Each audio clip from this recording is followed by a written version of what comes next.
8 ये और 2 ढाई पहले का सारा मिलाकर ये 12 साल का राज हमारा उसमें रख दो, और फिर ईमानदारी से भगवान का नाम लेकर के इस नवरात्रि के समय में तराजू उठाओ, और आपको लगेगा कि हमने आपके पैसे से चौगुना काम किया, और उनको चौगुना पैसा देने के बाद भी टाका मार दिया, उसके बाद भी वोट देना चाहते हैं, और उसके बाद भी वो खेल कर कहता है हम ऐसा कर देंगे। ऐसा क्या कर देगा? तेरा तो करना हमने इमरजेंसी में देख लिया ना। तुमने सारे हिंदुस्तान को जेल खाना बना दिया। हम जैसे नौजवानों को, हजारों को तुमने ले जाकर 19 महीने तक जेल में ठोक दिया। क्या चोर थे, बदमाश थे, उचक्के थे, व्यभिचारी थे, क्या थे? केवल और केवल भारत माता की जय बोलते थे इसलिए डाल दिया। ये तरीका नहीं चलेगा। मुझे बहुत दुख के साथ कहना पड़ता है, इनकी आँख का चश्मा उतारना पड़ेगा। इनकी आँख का चश्मा ठीक तरह से नंबर का नहीं है ना। इनको PFO तो देखा नहीं है ना। ये जो आपने देखा ना, पॉपुलर फ्रंट ऑफ इंडिया, ये बीमारी क्या है? ये बीमारी को समझो। आप अपने गांव में भी थोड़ी निगाह डालो। ये कोई न कोई हत्यारा इस तरह से आकर बैठा होगा जो देश को तोड़ने का प्रयास करता है ना। कन्हैयालाल की हत्या जो उदयपुर में हुई ना, उसने आपके और मेरे रोंगटे खड़े कर दिए। ये कौन हत्यारा है? कौन पैदा करता है? कौन इस धर्मशाला में इनको बिठाता है? कौन इनको खाना पाना देता है? कौन इनको बड़ा करता है?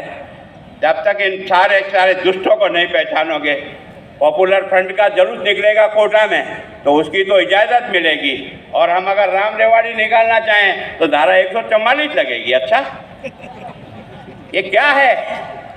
ये इस सोच के आधार पर अगर पार्टी चलती है तो उस पार्टी को समझना पड़ेगा। अगर मैंने करौली का दंगा देखा, करौली के दंगे में जुलूस को परमिशन मिली थी, जुलूस की परमिशन के बाद जुलूस निकला था हिंदुओं का, लेकिन जैसे ही उस मोहल्ले में पहुंचा, एक ही जगह से दे पत्थर, पुलिस सारी भाग गई।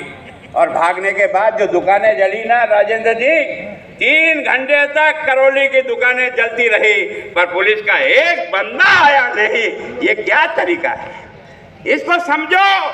मैं आपसे प्रार्थना कर रहा हूं, अपनी आंखों को खोलो। जिनका देखने का नजरिया इस तरह से बन गया है, उनको समझना पड़ेगा। उनको बिना समझे आप इस बीमारी का इलाज नहीं कर सकोगे।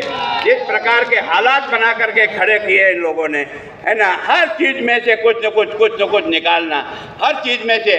आज की तारीख में, है ना, कितने बच्चे, 3 लाख बच्चे संविदा पर नौकरी कर रहे। संविदा पर हमारे टाइम पर भी थे वो। हमने भी कहा उनको थोड़ी सी तनख्वाह बढ़ाई, पर रेगुलर नहीं हुए। उसके बाद इन्होंने पूरा अपना घोषणा पत्र जारी किया, और घोषणा पत्र को इन्होंने अपनी बाइबिल मान करके उसकी पालना की। लेकिन वो उसके लिए कमेटी बना दी, कल्ला जी की कमेटी। ये कमेटी क्या करेगी? इन बच्चों को परमानेंट नौकरी करेगी। कर दिया ना 4 साल। 4 साल तो नहीं किया। अब जब तुम्हारे मरने के दिन आएंगे तब यहाँ गुड़ लड़ाओगे, ताकि रोए तो आगे वाला रोए, तुम्हारे काका जी का कुछ नहीं बिगड़े।